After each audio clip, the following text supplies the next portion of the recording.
দেখেন আপনারা একটু ডলা দিয়ে দিলাম, পুরোটা গাছ আমার পরিষ্কার হয়ে গেল ইনশাআল্লাহ। তো আমার পাতা কুঁকড়ানো থেকে রেহাই পাবো।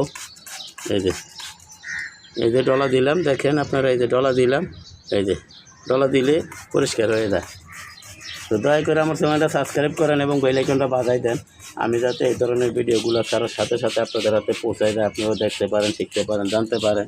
তো আমরা ভাই এখন এই গাছটা দেবো একটু ভালো করে, যাতে এটার পাতা কুঁকড়ানো বেশি, তো আমরা নিচের অংশ দেব, আমরা বেশিরভাগ নিচের অংশে দেব।